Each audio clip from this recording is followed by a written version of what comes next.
Hey everybody, this is Rykard here again, and welcome to another narrated Pokemon Wi-Fi battle.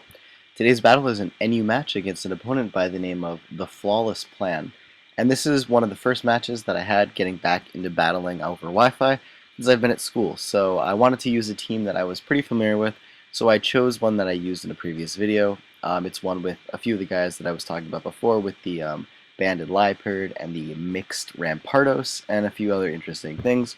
Whereas my opponent, upon me first seeing this team, completely forgot about the fact that Primip apparently moved down to NU. I'm not going to argue that, but I really think it's dumb, but it's still a thing that I just had to adjust to in this match because I was not even remotely prepared for that. So I'm just going to kind of do my best here and see what happens, but my opponent does have a lot of threatening things. Misdreavus and Regirock are going to be an ridiculous pair of walls to get around. I don't know how I'm going to do that, and also it has a really powerful offense with Primip, Zebstrika, and Cacturne, and I'm not really sure what kind of set Grumpig is running, but I guess we'll see as the battle goes on. But with that, let's just get into it right now. So to start things off, I decided to lead off with my Rykard while my opponent led off with his Primip. Now, usually expecting Primip to be Scarf, since they always were an RU, I decided to switch out right away, go to my Tentacle to take either the Close Combat or the U-Turn. He does go for U-Turn though, which is unfortunate for me because I do have to now deal with his switch-in. He does go into Cacturne, but I'm like, well, I could probably take one hit, right? So I do that. That did way more damage than I was ever expecting it to. I guess it's a Life Orb variant. I need to remember that for future reference. But I do get up a layer of Toxic Spikes, which I thought were going to be extremely important in this battle. Now I switch out into my Violet Machoke, thinking I could take it better than the Tentacle because Machoke has just better defense stats. Unfortunately, that is not the case either. So I take about half health from that, and then he switches out into Misdreavus on my predicted Dynamic Punch right there, and then taunts my Tentacle on the way in and KOs a Shadow Ball. Now, obviously, me seeing the opportunity to bring this in right away, I just go for a Night Slash. This is a banded Night Slash, and holy crap, Misdreavus is defensive, because that surprised me that it lived that, to be honest. But he goes for Taunt, which I thought was a little odd. I guess most people expect the usual prankster Rykard. I obviously am not going to be using that because that's so standard and normal, so why would I do that? But this does give me the opportunity now to switch out into my Torterra, as I predicted the switch into Regirock because I was feeling like I was at a disadvantage, so I had to pull up double switch just to screw with my opponent. It worked out really well for me. Set up a Leech Seed on this Regirock, and then went for Seed Bomb on the following turn. Now, me expecting Pain Split right here, I went for Leech Seed. He goes for Taunt. I'm like, oh, well, that was a good play.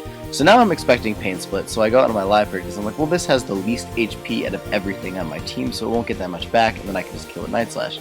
He goes for Will-O-Wisp though, I guess predicting something. He might not even have Pain Split on this Misdreavus. I think I found out that he didn't, which is really weird to me. I've never seen that before. But either way, he misses Will-O-Wisp, which is really good for me, and then I just go for Night Slash for the kill. But now that his Regirock is back in, switch back out into my Torterra to take whatever hits, since this is a more of a physical wall. Now I'm free to go for either the Earthquake, Seed Bomb, or the Leech Seed to do damage, but I figured, you know what, this is a really, really good opportunity right now to set up my Stealth Rock. So I'm going to do that because I want things to be taking damage over the course of this turn, or over the course of the battle. I have my one layer of Toxic Spikes and my Stealth Rock up, so I'm slowly going to be wearing down my opponent, which is really nice for me. Now here he does go into his Cacturne, and I know that I can't really do too much damage to it, so I decided to switch out into my Rotom, but then I'm like, you know what, he's probably going to go for Sucker Punch right now. So I'm going to switch out my Rampardos, predicting the Sucker Punch, which is exactly what happens, and a lot of people don't realize that Rampardos is actually pretty fast if you run a good majority of speed on it, so I just kill it right there because I think he was just going to go for Seed Bomb, but I'm faster, so I do get to go for Rock Slide for the kill. Now me obviously needing to switch out at this point because I do not want to die from a close combat, I switch out into my Rotom. He does go for close combat. This does get a critical hit. I don't think it was going to matter too much. The only thing that really would have occurred if it wasn't a crit was that he would have took an extra turn of poison damage, but that really doesn't matter too much. So he does just take it out right there, and I'm free to go out into my Torterra to basically threaten him out with Earthquake or Seed Bomb. Now I know that he still has this thing around, so I'm going to go for Seed Bomb just to kill the Misdreavus, because obviously it would be immune with its Levitate ability to Earthquake. But here, I feel like I'm in a pretty good position, but now he brings in this Zebstrika, and I'm like, well, it could either go for Overheat or HP Ice. I'm assuming HP Ice, so I do switch out into my Machoke. I figured I could take one, so I do actually just that, which is really nice. It only leaves me with 42 HP, which is really good for me. and I'm able to just get off a bullet punch right here to just get a little bit of extra damage before I die, which is going to be pretty useful because this Zebstrika is faster than everything on my team right now, which is quite a threat to me, honestly. But I do still have my Rykard. It is banded with Sucker Punch, which I think is really weird, but I think it works every now and then because it still makes me have a really powerful priority move. I just get locked into it. But unfortunately it doesn't work there because he switches out, so now me being locked into Sucker Punch and not sure if I can kill this Regirock, I do have to switch out. I go out into my Rampardos to sack it. I thought I might have been able to live a Drain Punch, but unfortunately Regirock is just too powerful, or Rampardos is too frail to be able to take that hit. I wanted to fire off a Focus Blast just to be like, hey, look what I'm doing, because I have a mixed Rampardos. Fortunately, I didn't get the chance to use it there, but now that he's at a pretty low range of health, I know that I can just bring in Torterra pretty safely. So I go for Leech Seed first, because I'm like, well, I want to get some HP back. And then he goes for Earthquake, and I see, you know, that didn't really do a lot of damage, and on this turn, I actually gained HP. And if I remember correctly, the Drain Punch that he did before really didn't give him back that much health, and I didn't take that much damage from it too. So what I'm going to do, I'm just going to keep Leech Seeding, because he has to eventually die, and if he switches, I just Leech Seed whatever gets switched in. And I don't want to kill him yet, because if I do kill him, then I lose out on gaining health. And I want to be at as high health as I possibly can be to take whatever hit from the Primate, because I know at some point in the battle I am going to have to take a close combat from it. So I just keep going for Leech Seed, and then I be awesome on this next turn. I'm like, you know what, he's probably going to switch out right now because I've just been going for Leech Seed, and I'm really not going to get any more health back on this turn because he's at like 0 health after the poison damage and Leech Seed damage. So I just decided to go for Earthquake here. It turns out to be an excellent play because he actually switches out into his Zebstrika.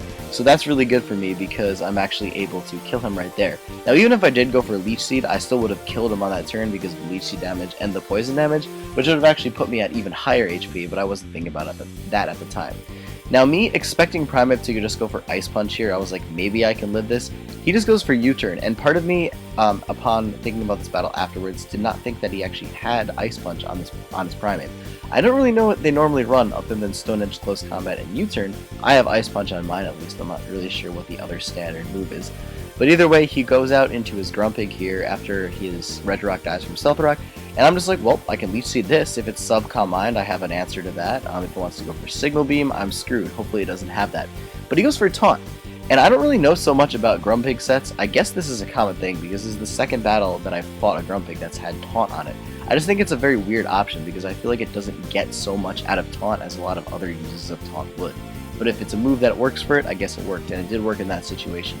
But I do switch out on my Rykard here to be immune to the Psychic, and he just stays in on the Night Slash. I'm not exactly sure why, because he obviously could have resisted it with his Primate. But here I do have to leave my Rykard in to take the close combat. It's now down to 1-1, and my opponent, fortunately enough for me, is now at -1 defense, which is very useful because I do not have a ton of attack investment in this Torterra. So as you're going to see on this next turn, I'm basically hoping I can live this close combat. And thankfully, to all the Leech Seed recovery that I got before, and playing smart and everything there, I'm now able to live that close combat with 30 HP and take out this Primate with an Earthquake, which was only increased in power due to the -2 defense drops that he got from using close combat twice. So that was a ridiculously close game, and thought it was a lot of fun. This team is just one of my favorite teams now that I've used it so much. It's a really good one. It has a lot of really awesome options, and I love using it. But anyways, thank you for the battle.